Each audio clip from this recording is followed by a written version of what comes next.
But anyway, coming up next, it's a group that I love the most, as much as I love the other groups as well. We're talking about digital inclusion. We're talking about the digital world and musical growth. Now, we have a couple of speakers in this particular session. We have Grace Matata. Do we have the wonderful Grace Matata around? And Nikki Wapili. Nikki from Wosi. At the same time, I would like to invite the other people in the panel, which we have Gil St. Mlaseko, and we also have Grace Matata is also in the panel. Hafiz Yuma, and Richard Njau, Nancy Sumari, and Nikki. Hafiz? Did I come too early? No, yes, because we want.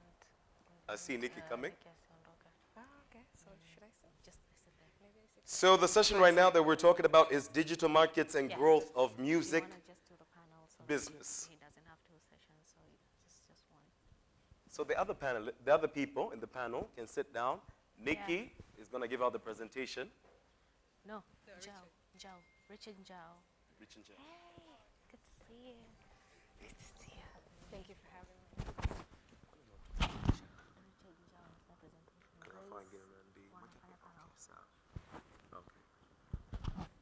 Three words.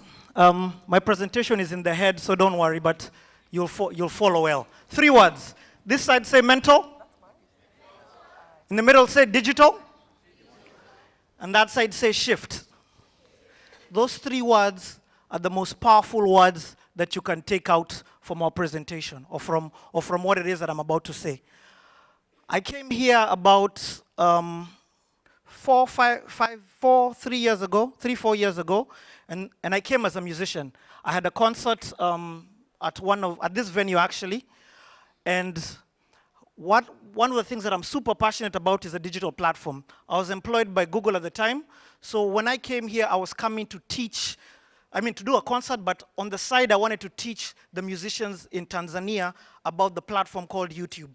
And so I begged the organizers to let me just get a session to teach people about YouTube. And it was a wonderful conversation, so you can imagine my shock 3 years later, 2 weeks ago when I get a phone call and I'm being told, come to Tanzania to do a presentation about music and digital. I was like, whoa, who would ever think that given value addition would bring about business, you know? So firstly, that's very important to understand. On the digital platform, value addition brings business to you. Value addition in all sectors. I know we're talking about music, but this is in all sectors. Let me just give a backstory of how I ended up in YouTube. I was employed by Google to run a platform called G+. G+ is the Facebook owned by Google. And after working, I said, this platform will never pick up in Africa because Africans are having a challenge creating content. And therefore, you need to finance them to create content. And they told me, the Google told me, we do not fund content creation. So I was like, then don't expect the G+ platform to pick up in Kenya or in the rest of Africa. And they were like, okay, no problem, go. And my job ended after 6 months. I know, I was a bit sad as well. 6 months later, I get a phone call. And they're like, we're creating a new position. Because we can't fund artists or content creators directly, we're going to fund you. We're going to give you the money to buy the equipment, to go out there and look for people to support. Yay, super excited. Let me go take over the world and help all content creators. For 3 months, I was in charge of East African region. For 3 months, I could not find a single musician, artist, content creator who could create content for the digital platform. Please note, I was a musician. I was even nominated for the Kora Award, so I was a successful musician, and I knew musicians across the East African region. I could not find a single musician who wanted other content aside their music video or their audio video. So what am I trying to say? They were taking the offline platform and trying to put it onto the digital platform. What am I trying to say? The consumer is interested in your lifestyle. In this the first digital mindset as musicians that the Africans need to have is to understand that we're not just interested in your music video and your audio. We're interested in the backstory. We're interested in finding out, hey, what inspires your lyrics? We're interested in seeing you in the studio working. And all that content still enables you to not just grow your brand, but also to generate revenue. So for 3 months, I couldn't find any musician. I finally found a lady in Kenya. Her name is Caroline Mtoko.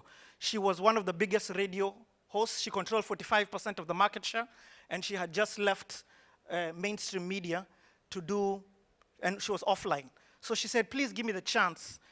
And every day, for 2 hours, I'll come and shoot and talk about different issues, or talk about different, I'll do exactly what I was doing on radio on this platform. Let me just say this right now. Caroline Mtoko right now per video is paid 1.2 million Kenya shillings. So do times 20 to turn it into Uganda shillings. She gets different brands constantly calling her to just put a YouTube video, put a camera in front of her, and she just has conversations. Let's talk about in terms of the music industry. Who do you know is every single day creating content, engaging with their audience, with not just their music video and their audio video, but with their lifestyle as a whole? The biggest digital mental shift that I want artists and musicians to have is this. Look at yourself, not as a musician, but as a media house, which means you ask yourself this question.